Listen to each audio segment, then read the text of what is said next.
Hi, this is Shambhavi. Welcome to my weekly podcast about spirituality, love, death, devotion, and waking up while living in a messy world. The Satsang with Shambhavi podcast is recorded live each week with students of our nonprofit community, Jaya Kula. For more information and to find out about attending a satsang, visit jayakula.org. Thanks for listening. Much love to you, wherever and however you are. So, I thought I would talk today just briefly about why we're celebrating the 9 nights of the goddess rather than the 9 breakfasts or the 9 afternoons. In other words, why is night associated, and specifically, why is darkness associated with this time? And this is a multi-layered set of transmissions about the role of darkness and light, or the experiences of darkness and light. So Navaratri starts with 3 nights of either some form of Kali or some form of Durga. And there are other iterations of Navaratri in the Hindu tradition. The Hindu tradition is not centralized, and there are many different variations on things, just like Kirtan, there's different variations on the lines. And everything revolves around this kind of modulation and variation and differentiation and basically an infinity of expressions. It doesn't mean that anything goes, but when we look at traditions from the European and American landscape, they tend to be not entirely, but more monolithic. If somebody does something different, it's like a split that gets a Wikipedia page. So I know that some, especially the students that have grown up in Indian families with Hindu traditions, you may have celebrated Navaratri differently or observed Navaratri differently, but this is the way that I was taught. So the first 3 nights are some version of Kali or some version of Durga. And of course, Kali and Durga are the fierce forms of Devi. And there are other fierce forms, but they are very fierce, and they defeat the demons, which really are our limited sense of self. So this is happening at harvest time. It's starting with a fierce form of Devi whose job is to cut off our heads. Kali's always wearing either a belt or a mala of chopped off heads. And Durga's seen riding a tiger or a lion. Very fierce. And there are more motherly forms of these Devis, but those tend to be historically later in time as things got softened to be more palatable. In this sense, darkness or the night means losing our concepts of self and other, losing the false sense of knowing, the false sense of understanding, and entering into something like what's called shunya. So shunya means the void. And it doesn't literally mean nothingness at all. It just means that experience that we have when our concepts are cut away from us. Our concepts of self, our concepts of other, our concepts of right and wrong, our concepts of what a world is, what reality is, what stuff is. So, of course, all over the world, not everyone is experiencing this. But we are celebrating this. Another way of thinking about this that I hadn't really thought of before the last few days is that we celebrate the harvest as a time of abundance, but it begins with an act of murder. So in order to have the harvest, you have to cut down all the growing things. Right? Or you have to kill some things, right? So it starts with killing, and then you get the harvest. So this darkness means the absence of concepts and entering into that experience of shunya. I can tell you that this is not just a metaphor, that when we're doing practice and we have some maybe more definitive, extraordinary, non-ordinary types of experiences of being catapulted into this concept-less condition, which has no ordinary thoughts in it, but it still has that sense of there's something contemplating it. It is an experience of going into literal darkness. There's an experience of the dark. And that dark is just pregnant with possibility. Right? So I'm just talking from personal experience. The other way that we can think of the night or darkness is that it's darkness that allows the light to become more visible. Another experience from sadhana is that when we enter into that experience of shunya or darkness, or even I would say the fourth state, turiya, there's darkness, but there's also light in it. And we're experiencing both at the same time. And in fact, I would say that there is never light without dark and dark without light. Only because we could say, based on experience and based on the teachings of great teachers like Anandamayi and many, many others, that the fundamental quality of the awakened essence nature of all of reality is luminosity. At the same time, that luminosity is giving rise to everything else. And everything else has different qualities of color and light or absence of light. So when we look into that, we also see that. So there's two experiences that we can have in our everyday lives that are exact echoes of these two experiences of seeing the dark in the light and the light in the dark. Seeing the light in the dark is when we're in a dark room. We're just sitting around in our bedroom or something and it's nighttime. And if you have somewhat open inner eyes, if you look into that dark, you will see light. If that is not your experience, I would just say, just try it and relax and see if that can develop for you. But there's multicolored lights and little pinpoints of lights occurring in the darkness. And what I discovered much later on in my life as a practitioner is that you can actually interact with these lights. I'm very cautious about defining anything as insight or a spiritual opening or anything like that. Extremely cautious. I've been seeing lights in the dark since I was a little kid. I never thought anything of it, to tell you the truth. But when I was an adult, then I thought, oh, maybe this is a thing. I didn't know. And it was also getting much, much stronger. I would be in the dark and it would just be teeming with lights and teeming with something, livingness of some sort. So I thought, wow, maybe my retinas are degenerating or something. So I went to the eye doctor to get my eyes checked, and he said my eyes were fine. But since that time, that was a long time ago, I've realized that you can actually interact with these lights and that they can form patterns at times, which are called tigles in Dzogchen practice. But again, having a certain level of open perceptivity, if you kind of move just your fingers like this into those masses of livingness across the room, you can see things move. There's an absolute interconnectedness between one point in space and another, and you can interact with that. Seeing the light in the dark is absolutely something that a lot of people have an experience of. So in our sadhana, we're passing through this darkness, this shunya, which in some traditions, as I've said so many times before, is actually thought of as the end point of spiritual practice. You have this experience of emptiness or clarity or groundlessness, and that's supposed to be enlightenment. I can tell you it's not.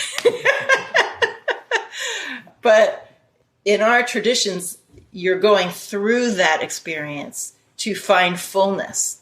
And of course, the fullness is what's associated with that luminosity, the fullness of luminosity. But then again, for instance, if you look into a brilliant blue sky, which is a very typical kind of Dzogchen practice, very famous Dzogchen practice, sky gazing. If you relax and you look with your eyes open, you can also see darkness in the light-filled blue sky. So everything is incipient or imminent to that luminosity. The multicoloredness that represents some kind of manifestation is associated with that. So on the one hand, darkness and the nights of the goddess are about the fierceness with which we need to approach having our concepts cut away.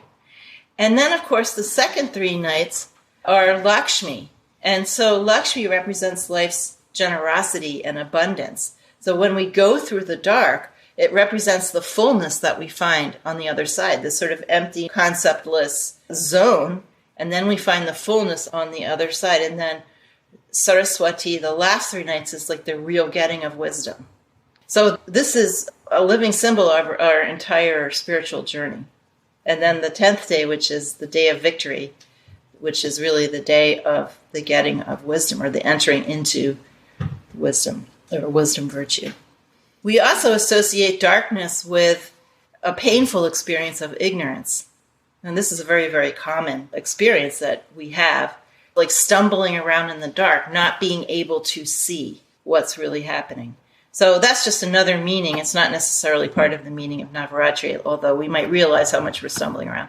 But Navaratri, the nights, have to do with this relinquishment or cutting away of the limitations of those limitations that cause us to stumble around and entering into this sort of superior darkness or Maha darkness, which then at the other end of that is fullness or luminosity, but that has always been giving rise to anything in our lives and so contains every shade, every color, including the dark. And these are things that we can see on our own if we let ourselves and we give credence to it. I can't even tell you how many times people have said, oh, those are just specks in your eyes, or I don't see this, or I don't see that, or it's just like skepticism. People want some sort of scientific, mechanistic explanation for these phenomena.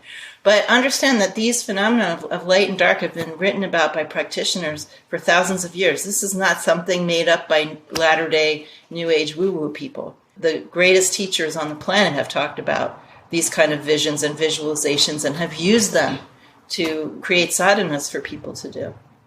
Dualistic experience is real. It doesn't define the nature of reality in any total way. But right now, you are having an experience of being separate from the table that you're sitting at or other people. You have an experience of yourself being separate in space, and you interact with the world that way. You can't walk through walls. It matters what you eat. All of these things indicate that we're still having dualistic experience as our basis in some way or another. So you can say duality isn't real, but it is a real experience, and that's all that really matters for us. That's what we practice with, that it's a real experience. What this tradition actually teaches, and I think something that I've occasionally said, is that duality and non-duality themselves are concepts that we use to identify certain experiences so that we can understand what our condition is. The real basis, the natural state, is one consciousness and its energy, or one ocean of wisdom, or however you want to say it. But the terms dual and non-dual really don't capture what it is, because really it's made out of wisdom. Non-duality is a sort of a loose term for that, but it really doesn't capture everything about it. We want to understand duality and non-duality as provisional terms that we're using until actually you don't feel like you need them anymore. So this wouldn't be something like, hi, we're having a class and everyone who's invited can graduate from the terms dual and non-dual. I mean, this isn't something that anyone could tell you or that you even are necessarily going to experience in this lifetime. But at some point, as it's taught in the beginning of the Vijnana Bhairava Tantra, and totally my experience also, you just do not care because there is just this life happening, and to call it dual or non-dual or to argue about those kind of terms is fun at some point, but pretty much utterly beside the point, other than as a useful sort of scaffolding for helping us to realize that we don't need the scaffolding. So I don't associate non-duality with light and duality with dark. I just have never had that association. And when I think about it, it doesn't actually make sense. From a relative point of view, you could say somehow suffering is in the conventional sense associated with darkness. And so then you discover continuity, non-duality, and you're happier, and that's somehow associated with light. But what the tradition really teaches, and this is hard because we have all these kinds of ideas floating around, backed up by a lot of other teachers in other kinds of traditions. But in this tradition, we're not really saying anything like that. We're saying that duality, dualistic experience, is a real experience being produced by this alive, aware reality for its own enjoyment. So when we are more awake and when the gates of our perceptions are more open, we're still experiencing all of this variety and enjoying having conversations with everybody, but from a base of experiencing our continuity. And so we can enjoy dualistic experience without suffering. That's really what Jivan Mukti means, liberated in life. Recognizing the real nature of things and enjoying the massive overproduction of experiences that's going on here. So Maya is a Devi who is responsible for producing the tools that are used to carve out all of these experiences. They're called the Kanchukas. For instance, we have an experience of linear time. That's one kind of experience that's being produced by Maya. You could say, well, that's limited, but it's actually also an interesting experience. It's not just a limitation. So she's kind of the holder of all the tools of the artist. Lord Shiva is often called the artist or the magician. And she's revered in Trikashaivism. But in some other Hindu traditions, she's kind of evil because she's causing all of this limitation to happen. But in Trika, it's recognized that there's no art without limitation. So you can't really have certain kinds of experiences. Like we can't have an experience of a conversation without there being limitation. And if this alive, aware reality is addicted to anything, it's communication. It's kind of a communication junkie. Well, are you saying that enjoyment is the end game? I am. Yes. What I'm saying is that this alive, aware reality in its totality is in a state of profound enjoyment of its own nature. It's enjoying itself being itself. It's enjoying what it does. It's enjoying its capacities. It's enjoying itself. And is that enjoyment include all suffering? Yes. In the sense that, for instance, this is an example I've given many times, but if you're an actor and you're playing the part of someone with some kind of suffering, someone who's going through a painful divorce, or someone who has some sort of physical ailment, or someone who's impoverished, or these things that cause us suffering. But if you're an actor playing that part, you're thoroughly enjoying it. You're like, ooh, I get to play this other kind of person. And you're bringing all of your skill and awareness into playing someone who has limited skill and maybe limited awareness or limited opportunity. But you're enjoying the heck out of that. So it's enjoyment from the perspective of the player, the one playing all these roles. What causes suffering is not knowing our real nature, thinking we are just these bodies floating around in space, very fragile, and thinking we have these very limited capacities, and not having knowledge of how things really are. When compassion arises, it arises out of enjoyment. That's right. Compassion is built into everything, and it's one of the great flavors of this alive, aware reality. It's very enjoyable to feel compassion. It's also enjoyable to feel fear. It's also enjoyable to experience loss. Death also has a kind of enjoyableness on some level, which I'm not trying to say that's all they are for us, but if we're being honest with ourselves, there is some enjoyment in all of these experiences. From the perspective of this entire reality, there is only a state of enjoyment in deep contemplation of the nature of the self. There's no pain involved in that.